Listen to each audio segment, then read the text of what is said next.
Assalamualaikum warahmatullahi wabarakatuh. Saya Ferus Putranvi dengan NIM C1C0152 dari kelas R011 Akuntansi. Pada kesempatan kali ini saya akan menjelaskan tentang penyusunan anggaran, biaya konversi, dan anggaran beban usaha untuk mata kuliah penganggaran dengan dosen pengampu Bapak Dr. Wirmia Kaputra SE, MSI. Sorry.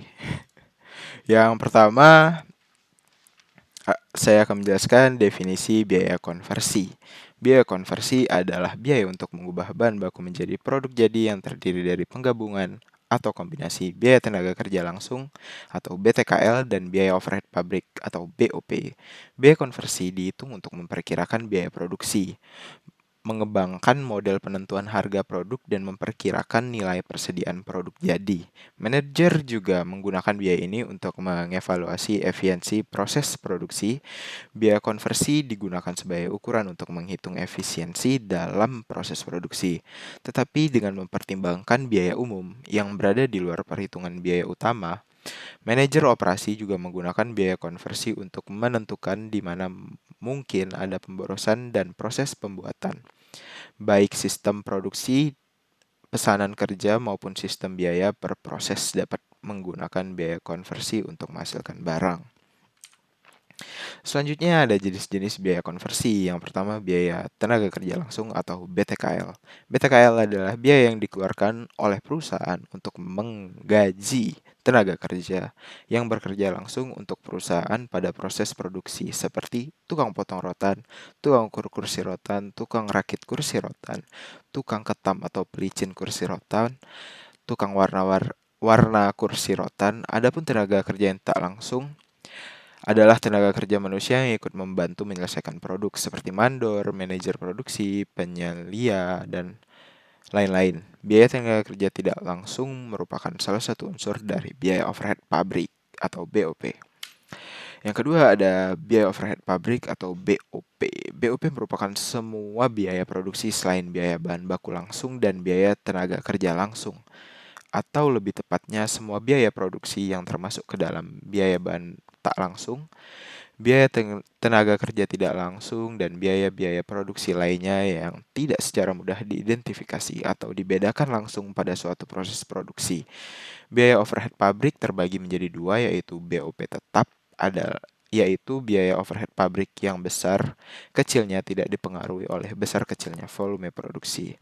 Dan ada juga BOP variable, yaitu biaya overhead pabrik yang dipengaruhi oleh besar kecilnya volume produksi. Yang selanjutnya ada penyusunan anggaran biaya kerja langsung, biaya tenaga kerja langsung. Maaf, ini kamera saya pindahkan. Biaya tenaga kerja langsung. Baik, anggaran biaya tenaga kerja langsung meliputi taksiran keperluan tenaga kerja yang diperlukan untuk memproduksi jenis dan kuantitas produk yang direncanakan dalam anggaran produk. Anggaran biaya tenaga kerja langsung merupakan salah satu unsur dari harga pokok produk. Harga pokok produk adalah salah satu biaya yang berkaitan dengan produk. Oleh karena itu, anggaran biaya tenaga kerja langsung diperlukan dalam penghargaan pokokan produk per unit. Pengharga pokokan per unit sangat penting dalam penentuan harga jual. Di samping itu juga, dengan disusunnya anggaran biaya tenaga kerja langsung, dapat diperkirakan keperluan kas untuk biaya tenaga kerja langsung. Untuk menyusun anggaran biaya tenaga kerja langsung, terlebih dahulu ditetapkan biaya tenaga kerja langsung standar per unit produk. Selanjutnya, penyusunan anggaran biaya tenaga kerja langsung. Hal-hal yang perlu ditetapkan terlebih dahulu untuk menyusun anggaran BTKL.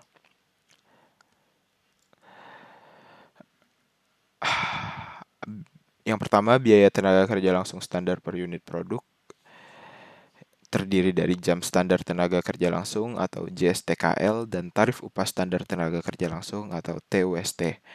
Jam standar tenaga kerja langsung atau JSTKL adalah taksiran sejumlah jam tenaga kerja langsung yang diperlukan untuk memproduksi satu unit produk tertentu. Yang kedua ada jam kerja standar tenaga kerja langsung terpakai. Untuk menyusun jam kerja standar tenaga kerja langsung terpakai atau JKST, diperlukan data anggaran produk dan jam standar tenaga kerja langsung atau JSTKL. Rumus yang dapat digunakan dalam menyusun jam kerja standar tenaga kerja langsung terpakai atau JKST adalah sebagai berikut, yaitu JKST sama dengan 2P dikali JKSTL. JKST adalah jam kerja standar tenaga kerja langsung terpakai, dan P adalah unit ekuivalen produk, dan JKSTKL adalah jam standar tenaga kerja langsung. Setelah ditetapkannya kedua hal di atas, barulah disusun anggaran biaya tenaga kerja langsung. Rumus yang dapat digunakan untuk menyusun biaya tenaga kerja langsung atau BTKL atau biaya tenaga kerja langsung standar BTKLS adalah sebagai berikut, yaitu JKST dikali TUST atau P dikali BTKLSP. Baik, yang selanjutnya ada penyusunan anggaran beban usaha. Beban usaha atau operating expense adalah beban kegiatan pokok perusahaan yang tidak terjadi di pabrik. Selain harga pokok jualan atau cost of sales, beban usaha terdiri dari beban penjualan, beban administrasi, dan umum.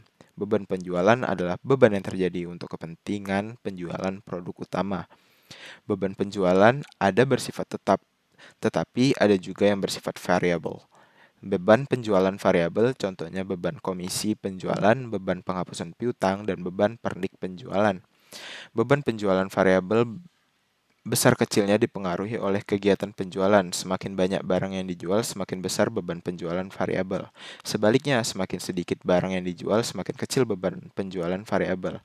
Sedangkan beban penjualan tetap, contohnya beban depresiasi alat penjualan, beban penghapusan piutang, beban gaji pegawai, tetap bagian penjualan, dan lain-lain. Yang selanjutnya ada penyusunan anggaran biaya overhead pabrik. Anggaran biaya overhead pabrik adalah suatu perencanaan secara rinci mengenai biaya produksi tidak langsung atau BOP selama periode tertentu yang akan datang. Perencanaan ini mencakup rencana jenis-jenis biaya overhead pabrik, jumlah biaya overhead pabrik, dan waktu pembebanan biaya overhead pabrik tersebut yang disesuaikan dengan masing-masing departemen di mana biaya overhead pabrik tersebut terjadi. Umumnya, seorang manajer keuangan yang dibantu oleh akuntan keuangan yang bertanggung jawab merencanakan dan melakukan penyusunan anggaran atau budgeting perusahaan, salah satunya anggaran biaya overhead pabrik. Tentunya dengan berkoordinasi dengan departemen terkait. Dalam pembahasan ini biasanya yaitu departemen produksi beserta pejabat terkait. Adapun tujuan penyusunan anggaran BOP yaitu yang pertama sebagai alat pengawasan BOP, yang kedua mengetahui penggunaan biaya secara efisien, yang ketiga mengetahui pengalokasian biaya overhead pabrik sesuai dengan tempat atau departemen biaya di mana biaya dibebankan, dan yang terakhir menentukan harga pokok. Baik, sekian presentasi dari saya. Jika ada kekurangan atau kesalahan kata, saya mohon maaf. Dan jika Anda menonton sampai akhir video ini, saya ucapkan terima kasih. Sampai bertemu di presentasi saya selanjutnya. Terima kasih.